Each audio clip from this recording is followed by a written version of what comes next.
क्या आपको मालूम है कि शेषनाग पर विराजमान भगवान विष्णु जी को एक महर्षि ने लात मारी थी, वो भी उस समय जब भगवान विष्णु देवी लक्ष्मी के गोद में सिर रखकर आराम कर रहे थे।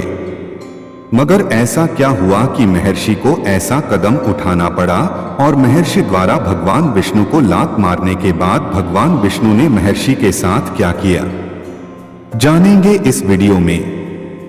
आप देख रहे हैं ईश्वर ध्यान। वीडियो में आगे बढ़ने से पहले आपसे अनुरोध है कि आप इस वीडियो को अंत तक जरूर देखना और अगर आपने हमारे चैनल को अभी तक सब्सक्राइब नहीं किया है तो कृपा करके चैनल को सब्सक्राइब जरूर कर लें। तो चलिए बढ़ते हैं आगे वीडियो में।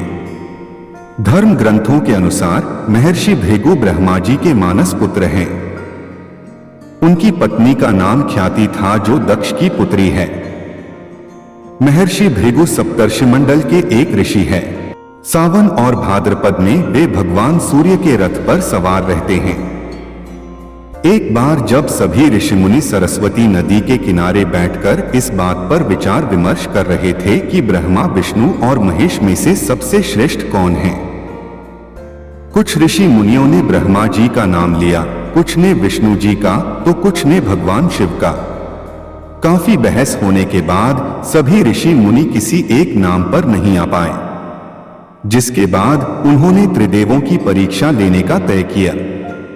उन्होंने त्रिदेवों की परीक्षा लेने के लिए महर्षि भृगु को चुना, जो कि ब्रह्मा जी के मानस पुत्र है और साथ ही सप्तर्षि मंडल के एक ऋषि भी हैं। सभी ऋषियों ने यह कार्य भृगु ऋषि जी को सौंपा। यह कार्य मिलने के बाद महर्षि भृगु त्रिदेवों की परीक्षा लेने के लिए वह सबसे पहले अपने पिता ब्रह्मा जी के पास गए। ब्रह्मा जी के समकक्ष पहुंचते ही महर्षि भृगु ने न तो अपने पिता को प्रणाम किया और न ही उनकी स्तुति की। अपने मानस पुत्र का ऐसा व्यवहार देख ब्रह्मा जी अत्यंत क्रोधित हुए।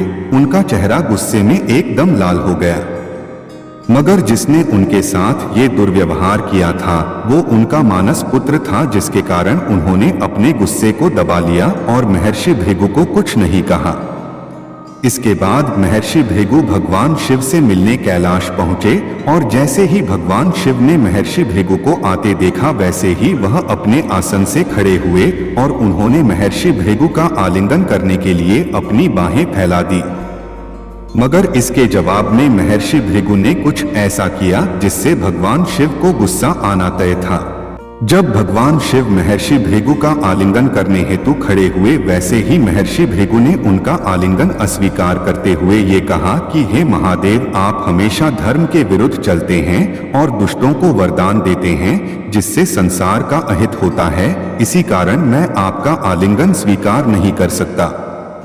ये सुनने के बाद भगवान शिव अत्यंत क्रोधित हो जाते हैं और अपना आपा खोते हुए वह अपना त्रिशूल उठाते हैं और जैसे ही भगवान शिव अपने त्रिशूल से महर्षि भृगु पर वार करने जाते हैं वैसे ही माता सती वहां पहुंच जाती हैं और भगवान शिव के क्रोध को जैसे तैसे शांत करती हैं।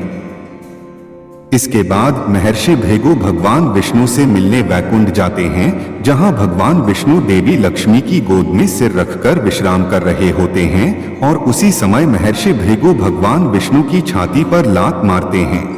अब इस समय तक महर्षि भृगु ने सभी हदें पार कर दी थी, जिसके बाद देवी लक्ष्मी भी अचंभित हो उठी। छाती पर महर्षि भृगु की लात पड़ने के बाद भगवान विष्णु अपने स्थान से खड़े होते हैं, महर्षि के चरण पकड़कर कहते हैं कि हे ऋषि मुनिवर, आपके पैर में चोट तो नहीं आई, क्षमा कीजिएगा, मुझे आपके आगमन का ज्ञात न था, इसी कारण वश मैं आपका स्वागत न कर सका। आपके चरणों का स्पर्श पाकर मैं धन्य हो गया। भगवान विष्णु के मुख से ये प्रेम वचन सुनकर महर्षि भृगु का दिल पिघल गया। उन्होंने विष्णु जी के चरण पीप कर लिए और उनकी आंखों से आंसू बहने लगे। उसके बाद वे ऋषि मुनियों के पास लौट आए और ब्रह्मा जी, शिव जी और श्री विष्णु के यहाँ का सभी अनुभव विस्तार से बताया। उनके अनुभव सुनकर सभी ऋषि मुनि बड़े हैरान हुए और उनके सभी संदेह दूर हो गए। तभी से वे भगवान विष्णु को सर्वश्रेष्ठ मानकर उनकी पूजा अर्चना करने लगे।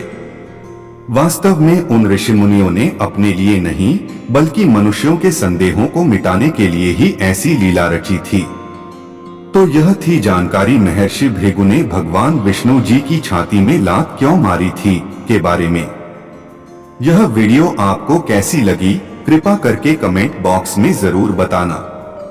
अगर अच्छी लगी हो तो वीडियो में एक लाइक जरूर कर देना। मिलते हैं इसी प्रकार की एक और वीडियो में, तब तक के लिए जय श्री राम, जय माता की।